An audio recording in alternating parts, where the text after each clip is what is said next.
लगातार बिहार में एक मामला सुर्खियों में है, छात्रा वाला जाना, छात्रा वाला मामला। और हमारा चैनल एक पहला ऐसा चैनल है जो मैं आपको बताता हूं कि रिटायर एक से एक आईपीएस ने मुझे बताया था, पॉक्सो एक्ट का जो नियम है माननीय न्यायालय के द्वारा, हाल फिलहाल जो जितनी भी सोशल मीडिया है देश में, कई ऐसे सोशल मीडिया है जिनको कोई जानकारी नहीं है, कोई डिग्री नहीं है, मैट्रिक पास नहीं है, वो माइक लेके घूम रहा है। नाबालिग लड़की का फोटो वायरल कर देना, उसके परिजन की पहचान बता देना, जो किसी भी रूप में एक बहुत बड़ा कानूनन अपराध उसे आप मानिए। पॉक्सो एक्ट का जो नियम है उस नियम का उल्लंघन लगातार हो रहा है। अभी कुछ घंटों पहले पटना आईजी जितेंद्र राणा साहब, जो मूलतः हरियाणा के रहने वाले हैं, बांका एसपी रहे, मोतिहारी एसपी रहे, पूरी टीम पटना में प्रेस वार्ता की है। सीनियर एसपी कार्तिकेय शर्मा मौजूद थे, एसआईटी की पूरी टीम शामिल थी। अब क्या आईजी जितेंद्र राणा कह रहे हैं, कार्तिकेय शर्मा ने भी कहा पॉक्सो एक्ट के मामले में, लेकिन आपको बता देते हैं पर्दे के पीछे का सच। एक बड़ा आदेश डीजीपी के निर्देश के बाद कमजोर विभाग के एडीजी जो 1996 बैच के हैं, डीआईजी रहे हैं, अमित जैन एडीजी सीआईडी है, 96 बैच पारसनाथ साहब, कमजोर विभाग ने एक बड़ा आदेश जारी कर दिया है। जहां जहां हॉस्टल है, लड़की की छात्रा का जो हॉस्टल है, उसको लेकर बिंदुवार बिंदु आदेश निर्देश जारी कर दिया है बिहार राज्य के सभी जिले के एसपी और एसएसपी को। एक दो लाइन में पढ़ के आपको बता देता हूं।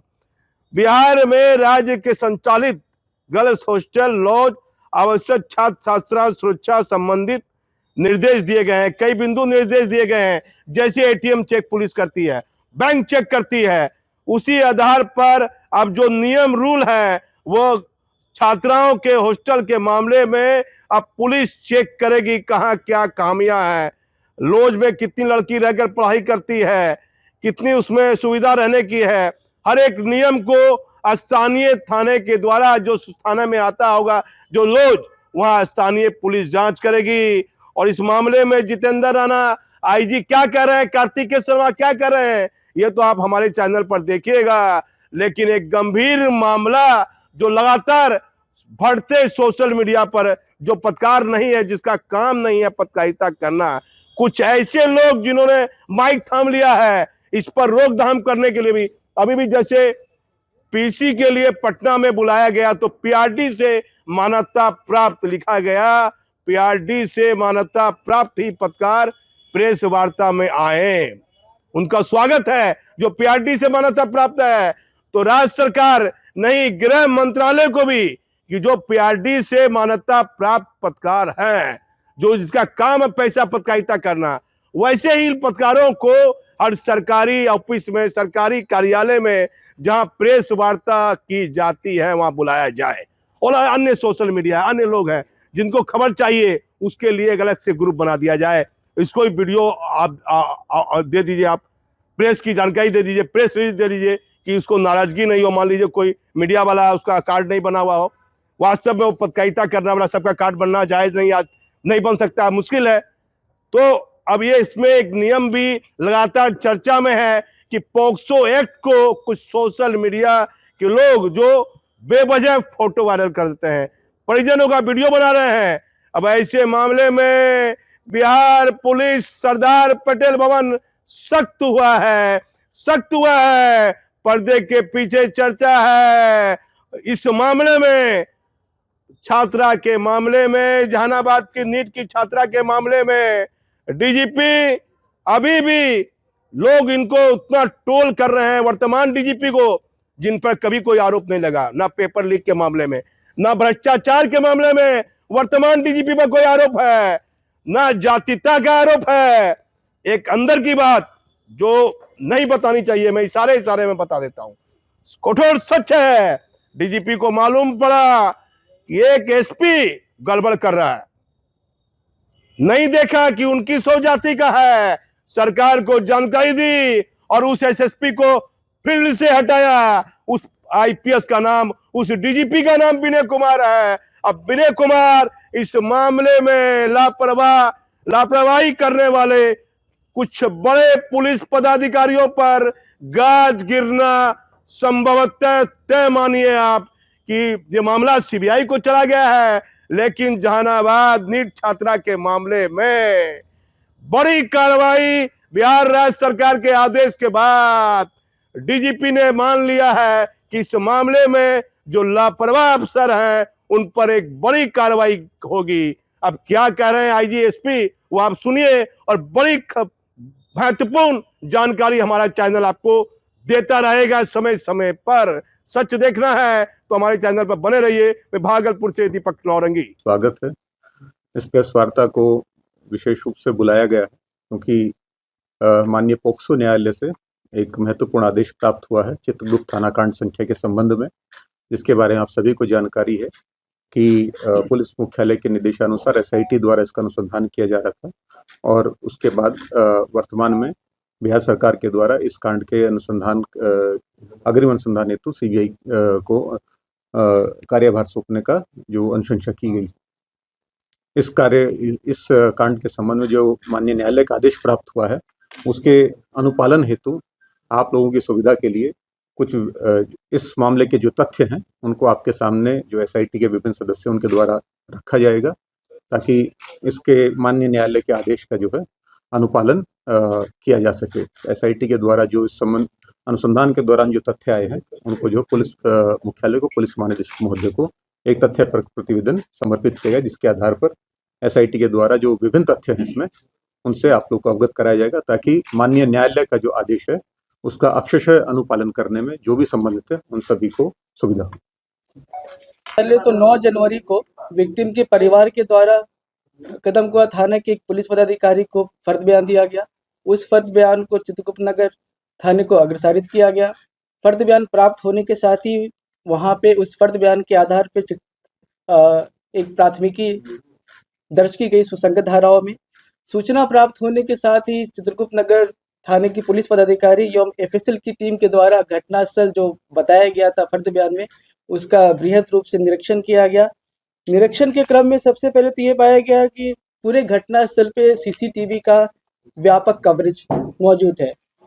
सीसीटीवी के डीवीआर का अवलोकन किया गया। अवलोकन करने के उपरांत उसे विधिवत जब्त करके एफएसएल जांच हेतु अग्रसारित कर दिया गया।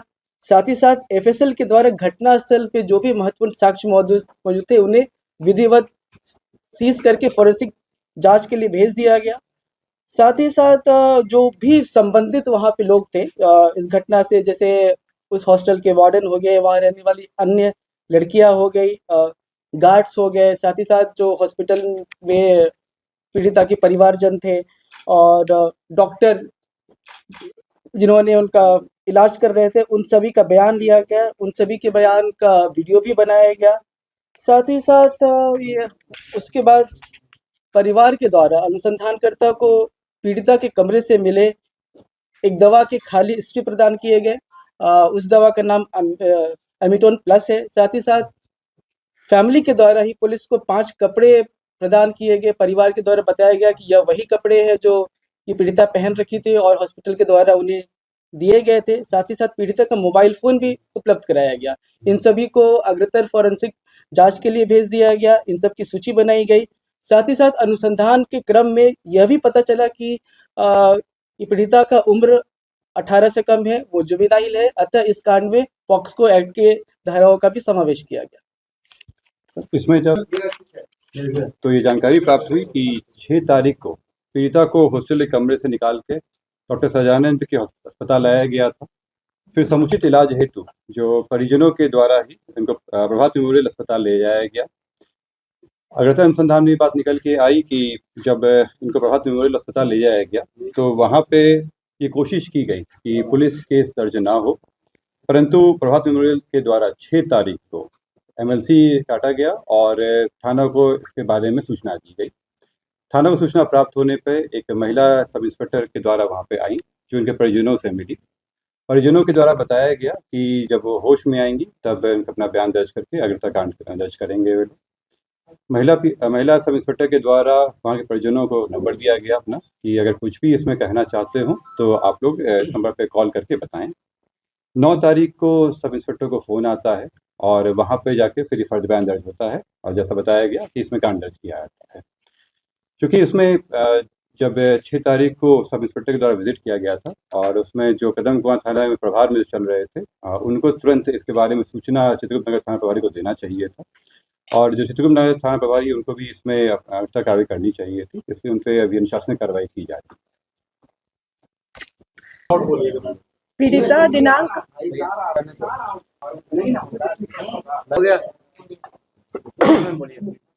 पीड़िता दिनांक 6 जनवरी से लेकर 10 जनवरी तक प्रभात मेमोरियल हॉस्पिटल में इलाजरत रही।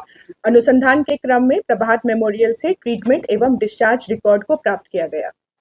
प्रभात मेमोरियल द्वारा निर्गत डिस्चार्ज समरी में, जो कि लामा है, उनमें निम्नलिखित कारण अंकित किए गए हैं: alleged case of opioid poisoning, drug-induced hepatitis, head injury with severe cerebral edema, refractory septic shock, hypokalemia, hypocalcemia, viral meningitis, hypothyroidism। इलाज के क्रम में ही पीड़िता का यूरिन टेस्ट रिपोर्ट प्राप्त किया गया, जहां ओपिएट एवं benzodiazepine screen urine test positive पाया गया। तत्पश्चात पीड़िता मेदांता अस्पताल में इलाजरत रही, जहां उनकी मृत्यु हो गई। मेदांता द्वारा प्राप्त डेथ समरी में diagnosis and cause of death में निम्नलिखित कारण अंकित किए गए हैं: refractory shock, cardiogenic shock, septic shock, opiate and benzodiazepine poisoning. Medanta में पीड़िता के मृत्यु के पश्चात मेडिकल बोर्ड का गठन कराकर वीडियोग्राफी करते हुए पोस्टमार्टम किया गया। पोस्टमार्टम रिपोर्ट के मंतव्य में यौन हिंसा की संभावना से इनकार नहीं किया गया। प्रभात मेमोरियल अस्पताल एवं मेदांता से प्राप्त medical records, PM report, PM video को पटना एम्स में स्पष्ट मंतव्य हेतु अग्रेसारित किया गया है। जांच के दौरान विधि विज्ञान प्रयोगशाला में भेजे गए पीड़िता के वस्त्रों में से एक अंतवस्त्र में से वीर होने का प्रमाण मिले हैं, जिसे वैज्ञानिक रूप से एफएसएल के द्वारा डीएनए सीक्वेंसिंग किया जा रहा है। एसआईटी टीम के द्वारा जांच का दायरा बढ़ाते हुए माननीय न्यायालय से आदेश प्राप्त करने के पश्चात अन्य संभावित संदिग्धों का डीएनए सैंपलिंग कराया जा रहा है।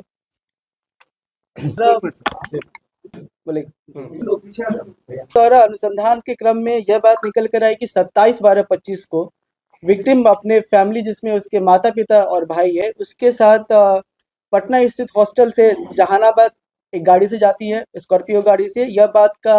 इस बात का सत्यापन फैमिली मेंबर्स के बयान से भी होती है। जहानाबाद जाने के क्रम में जहानाबाद में ही अरवल मोड़ पे उनके द्वारा गाड़ी रोककर एक मेडिकल स्टोर से कुछ मेडिसिन खरीदे जाते हैं पीड़िता और उनके फैमिली के द्वारा। उन मेडिसिन में एमिटोन प्लस भी था, उसके साथ कुछ अन्य भी मेडिसिन थी। इसका सत्यापन जो हमें स्ट्रिप मिले थे उनके ये परिवार के द्वारा जो सुपुर्द किया गया था, उसके बैच नंबर से उसका मिलान किया गया। बैच नंबर के मिलान करने से यह पाया गया कि यह उसी बैच नंबर की दवा है। साथ ही साथ ये पीड़िता के यूपीआई बैंक अकाउंट से भी इसे वेरीफाई किया गया। उसके साथ साथ इसका सत्यापन दुकानदार के बयान, साथ साथ फैमिली मेंबर के बयान से भी हुआ है। इससे यह स्पष्ट होता है कि यह मेडिसिन फैमिली के द्वारा उस दिन जहानाबाद अरवल मोड़ के पास एक दुकान से खरीदी गई थी, जो बाद में फैमिली के द्वारा पुलिस को हैंड ओवर किया गया था। साथ ही साथ हमें पीड़िता का मोबाइल मिला था, जिसकी फोरेंसिक जांच कराई गई। फोरेंसिक जांच में काफ़ी सारे तथ्य निकल कर आए। उसमें से एक महत्वपूर्ण तथ्य यह है कि 5 तारीख को ही उन्होंने उसी अमिटोन प्लस की केमिकल कॉम्बिनेशन को सर्च किया था, जो उसका सॉल्ट होता है। साथ ही साथ ये पूर्व में भी पीड़िता के द्वारा काफ़ी कुछ 24/12 को मोबाइल में सर्च किया गया था, जिसमें कुछ महत्वपूर्ण बातें हैं: way to buy cyanide poison tablets, sleeping pills इत्यादि इत्यादि। साथ ही साथ हमें अनुसंधान के क्रम में हॉस्टल के रूम से एक पीड़िता की पर्सनल डायरी भी मिली है। डायरी का भी विश्लेषण किया गया है। डायरी में जो उन्होंने जो बातें लिखी है, उससे ये पीड़िता की मानसिक स्थिति एवं उनके जो परिस्थिति थी घटना होने के पूर्व, उसके बारे में महत्वपूर्ण जानकारी मिलती है। डायरी को भी एफएसएल जांच के लिए भेजा जा रहा है। हॉस्टल का जो सीसीटीवी फुटेज है उससे संबंधित डीवीआर को सीज किया गया और डीवीआर का एनालिसिस के लिए एफएसएल में भेजा गया, जहां से एफएसएल के द्वारा कंफर्म कराया गया कि ये जो वीडियो है वो लगातार है और इस वीडियो में कहीं भी किसी तरह का भी छेड़छाड़ नहीं किया गया है। ये वीडियो जो है वो पूरे अलग जगहों का लगाया गया है, जो जितने भी रास्ते हैं सब जगह कवर करता है। 5 तारीख को दोपहर के करीब 3:30 बजे के आसपास पीड़िता हॉस्टल में ही रहने वाली एक अन्य लड़की के साथ हॉस्टल में आती है, स्टेशन से यहाँ पहुँचती है और अपने कमरे में जाती है। कमरे पे जो गेट एंट्री है उस पर फुटेज वगैरह है। इसमें दिखाया जाता है कि वो केवल 2 बार 2-2 मिनट के लिए निकलती हैं, जो बाथरूम जाती हैं और वापस आ जाती हैं, और उसके बाद कंटिन्यूसली जो है वो अपने कमरे में ही रहती हैं। उनको अपने कमरे से ना कभी निकलते देखा गया, ना ही किसी अन्य लड़कियों के द्वारा ये सूचित किया गया कि कोई व्यक्ति वहाँ पे आया है। घटनास्थल का वहाँ का जब भौतिक निरीक्षण भी किया गया है तो पाया गया कि ये जो कमरा है वो तीसरे फ्लोर पर स्थित है और अंदर में एक छोटी सी खिड़की है जिस पे जाली लगी हुई है, और कमरे में आने के लिए केवल एक दरवाजा है जो सामने कॉरिडोर से आता है, जिस पे CCTV आच्छादित है। इसमें जब आगे एनालिसिस किया गया तो देखा गया कि 6 तारीख को सुबह में करीब 9 बजे के आसपास हॉस्टल की वार्डन जो आती हैं वो पीड़िता को नाश्ता करने के लिए जगाती है, परंतु वहाँ अंदर से कोई जवाब नहीं आता है। पुनः दोपहर में 3:50 बजे लंच के लिए जब नहीं आती हैं तब वार्डन के द्वारा वहाँ पे अन्य लड़कियों को जमा किया जाता है और जिनके द्वारा नाम लेकर वहाँ के द्वारा खोलने की कोशिश की जाती है।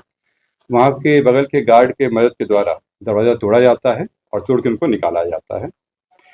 इसमें जब इसके पहले के देखा गया तो पाया गया कि जो पीड़िता हैं वो 5 तारीख को दोपहर के 3:05 पे पटना जंक्शन पे पहुंचती हैं, और पटना जंक्शन पर जिस ट्रेन से आती हैं उस ट्रेन का उन्होंने एनालिसिस किए। जब ये जंक्शन से उतरते हुए इनका वीडियो फुटेज अवेलेबल है, और जब ये आती हैं तो फिर ये ऑटो रिक्शा में बैठती हैं। उसमें इसी हॉस्टल में रहने वाली एक अन्य लड़की भी इसमें रहती है और उनका भी बयान लिया गया है, और जो टेम्पो चालक है उनका भी बयान लिया गया है, और इन लोगों को साथ में आते हुए देखा गया। जो जिस ट्रेन से वो यहाँ आई थी उस ट्रेन का भी जांच किया गया, और पीड़िता के जो परिवारजनों के बयान और वैज्ञानिक अनुसंधान से ये पाया गया कि 5 तारीख को दोपहर 12:38 पे पीड़िता जहानाबाद में थी, और इसके पूर्व 27 से लेकर 5 तारीख तक पीड़िता जहानाबाद में ही रही। अनुसंधान में प्रगति करते हुए SIT के द्वारा जांच का दायरा बढ़ाते हुए जहानाबाद में जो परिस्थितियां रही उसके बारे में अग्रतर जांच की जा रही थी, और जो DNA सैंपलिंग हेतु जो अन्य संभावित संदिग्ध हो सकते हैं उनका वैज्ञानिक अनुसंधान के थ्रू और जो मानवीय इंटेलिजेंस है उसके माध्यम से वहाँ पर अनुसंधान किया जा रहा था। इसी क्रम में जो मृतका के जो परिजनों के द्वारा दिनांक 24 जनवरी को माननीय उच्च न्यायालय पटना में इस कांड के जो न्यायिक अथवा CBI से जांच कराने हेतु याचिका दायर की गई, जिसका बिहार सरकार ने संज्ञान लेते हुए और इस कांड के जो अग्रतर अनुसंधान हेतु CBI को संस्तुति भेज दी। इस संबंध में आप लोगों को एक आवश्यक जानकारी देना है। इस कांड में पॉक्सो एक्ट की धाराएं लगी हुई हैं, और साथ ही में पॉक्सो कोर्ट के द्वारा निर्देश भी दिया गया है जिससे आप लोगों को अवगत कराया जाए। कल भी कराया गया था और अभी भी आप लोग अवगत कराया जाएगा। आप लोगों से अनुरोध है कि जो पॉक्सो की धाराएं, पॉक्सो एक्ट है और जो पॉक्सो कोर्ट का जो निर्देश है उसका आप लोग अक्षरशः अनुपालन करें। सर ये बताइए, पहले ये बात कैसे समझा कि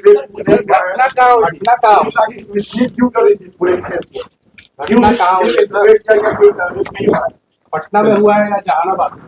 पहले बोला गया कि रेप नहीं हुआ है सर, दोबारा फिर जो तथ्य उससे अवगत करा दिया गया आप लोग को इसके